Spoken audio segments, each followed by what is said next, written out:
तो हेलो दोस्तों, welcome back to my YouTube channel English grammar course, जिसमें हम सीख रहे हैं इंग्लिश ग्रामर। तो दोस्तों, कल हमने देखा था कि टेंस क्या होता है, टेंस कितने प्रकार के होते हैं और टेंसों में जो प्रेजेंट, पास्ट और फ्यूचर होता है उनके कितने प्रकार होते हैं। चलिए, फिर उसके बाद हमने देखा था क्या कि एक सेंटेंस को बनाने के लिए हमें कितनी चीज़ों की जरूरत पड़ती है, जैसे कि सब्जेक्ट हो गया, हेल्पिंग वर्ब, मेन वर्ब और ऑब्जेक्ट। और फिर हमने देखा था ये क्या कहलाते हैं, ठीक है ना। ये सब सीखने के बाद चलिए अब हम सीखेंगे कि सेंटेंस को जमाते कैसे हैं, किस क्रम में सेंटेंस को जमाया जाता है, कितने प्रकारों से हम एक सेंटेंस को जमा सकते हैं, ठीक है ना। चलिए हम ये देखेंगे। तो दोस्तों, सिंपल, कंटिन्यूअस, परफेक्ट और परफेक्ट कंटिन्यूअस, ये जो सेंटेंस होते हैं इनमें हर एक सेंटेंस को हम चार चार तरीकों से जमा सकते हैं। एक और तरीका है पांचवा, वो कहलाता है डबल इंटरोगेटिव, ठीक है ना। तो चलिए सबसे पहले हम जमाएंगे क्या, अफर्मेटिव।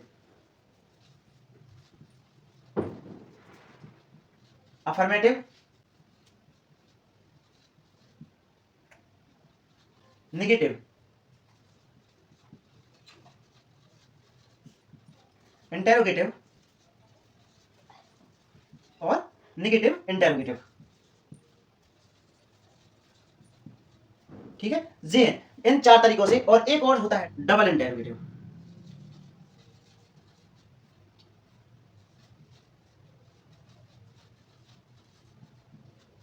ठीक है ना। ये होते हैं तरीके, पांच तरीके, ठीक है। तो सबसे पहले अफर्मेटिव। अफर्मेटिव मतलब होता है सामान्य वाक्य, साधारण वाक्य, ठीक है ना। सामान्य या साधारण सा वाक्य, ठीक है ना। जी। उसके बाद नेगेटिव। नेगेटिव मतलब होता है नकारात्मक वाक्य, नकारात्मक वाक्य, ठीक है ना, नकारात्मक वाक्य। इंटरोगेटिव मतलब प्रश्नवाचक, प्रश्नवाचक। और नेगेटिव इंटरोगेटिव मतलब नकारात्मक भी रहे जिसमें और प्रश्नवाचक भी रहेगा, नकारात्मक प्रश्नवाचक वाक्य, जी है।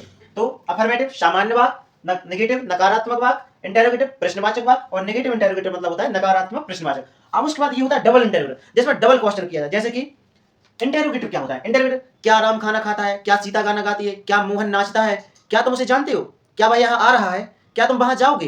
इस टाइप के सेंटेंस जो क्या से शुरू होते हैं वो कहलाते हैं प्रश्नवाचक, ठीक है ना। ऐसे ही नेगेटिव इंटरोगेटिव, इसमें नहीं भी लगा दिया जाएगा, क्या राम खाना नहीं खाएगा, क्या सीता यहाँ नहीं आ रही है, क्या वह नहीं नाच रहा है, क्या तुम उसे नहीं जानते हो। इस टाइप के सेंटेंस होते हैं नेगेटिव इंटरोगेटिव। और डबल इंटरोगेटिव, डबल इंटरोगेटिव में क्या आगे नहीं आता, ठीक है ना। उसमें आएगा तुम कौन हो, वह कहाँ रहता है, वह कहाँ जा रहा है, ठीक है ना, वो किसका भाई है।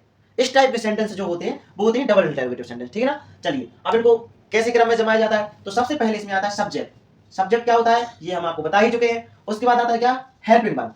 उसके बाद आता है क्या, मेन वर्ब। और उसके बाद आता है ऑब्जेक्ट, ठीक है। फिर उसके बाद यदि कोई एक्स्ट्रा वर्ड लिखा है तो उसमें अपन ईटीसी लगा देते हैं, ठीक है ना। चलिए फिर उसके बाद क्या होता है, नेगेटिव। तो नेगेटिव में सबसे पहले क्या आता है, सबसे पहले तो सब्जेक्ट ही आएगा, फिर उसके बाद हेल्पिंग वर्ब। अब चूंकि ये नेगेटिव है तो इसमें हेल्पिंग वर्ब के जस्ट बाद नॉट का प्रयोग करते हैं, ठीक है। उसके बाद आता है क्या, मेन वर्ब। फिर उसके बाद आता है क्या, ऑब्जेक्ट और ईटीसी, ठीक है। अब उसके बाद इंटरोगेटिव को कैसे जमाया जाता है, तो इसमें सब्जेक्ट की जगह हेल्पिंग वर्ब और हेल्पिंग वर्ब की जगह सब्जेक्ट होता है। मतलब सब्जेक्ट, हेल्पिंग वर्ब सबसे आगे आ जाएगा, ठीक है। उसके बाद पहुंचेगा क्या, subject plus main verb plus object plus etc, जी। और प्लस इसमें क्वेश्चन मार्क भी रहेगा, ठीक है ना, क्योंकि ये क्वेश्चन है तो क्वेश्चन मार्क भी आएगा। अब उसके बाद आएगा क्या, नेगेटिव इंटरोगेटिव। क्या आएगा, नेगेटिव इंटरोगेटिव। इसको कैसे जमाया जाता है, तो सेम वैसे ही इंटरोगेटिव को जैसे जमाया वैसे ही सेम नेगेटिव इंटरोगेटिव, बस सब्जेक्ट के जस्ट बाद नॉट का प्रयोग हो जाएगा। यानी कि सबसे पहले helping verb plus subject plus, इसके बाद आएगा अपना क्या, नॉट प्लस मेन वर्ब और प्लस ऑब्जेक्ट प्लस, इसके बाद आ जाएगा क्या, ईटीसी प्लस क्वेश्चन मार्क, जी चीज रहेगी यहाँ पर, ठीक है ना। ऐसे इसको डबल इंटरोगेटिव, डबल इंटरोगेटिव को कैसे जमाते हैं, इसमें डब्ल्यू एच वर्ड पहले आएगा, डब्ल्यू एच वर्ड प्लस, जैसा आपने इंटरोगेटिव सेंटेंस को जमाया उसी टाइप से डबल इंटरोगेटिव को जमाएंगे। सबसे पहले क्या रख देंगे, डब्ल्यू एच वर्ड। तो यहां पर इसके बाद आएगा क्या, हेल्पिंग वर्ब प्लस, यहां पर आ जाएगा क्या, subject plus main verb plus object plus etc plus, यहां पर आ जाएगा क्या, क्वेश्चन मार्क, ठीक है। जी जमा दिया हमने इस टाइप से। तो ये अपना अफर्मेटिव हो गया, ये नेगेटिव हो गया, ये इंटरोगेटिव, नेगेटिव इंटरोगेटिव, और उसके बाद आ गया डब्ल्यू एच वर्ड यानी डबल इंटरोगेटिव, ठीक है ना। जी है अपना डब्ल्यू एच वर्ड में क्या क्या आते हैं, जैसे कि व्हाट, व्हाई, हु, ठीक है ना, इस टाइप के, हाउ। ये जो क्वेश्चन होते हैं, कहाँ, कब, कैसे, क्यों, कितना, किसका, ये जो वर्ड है वो अपने आते हैं डब्ल्यू एच वर्ड में यानी कि डबल इंटरोगेटिव सेंटेंस में, ठीक है ना। तो जी था इसको, इस टाइप से हम सेंटेंस को जमा सकते हैं, ठीक है ना, जी तरीका है। चलिए आई होप आपको समझ में आ गया होगा। इसके बाद हम देखेंगे नेक्स्ट वीडियो में। चलिए।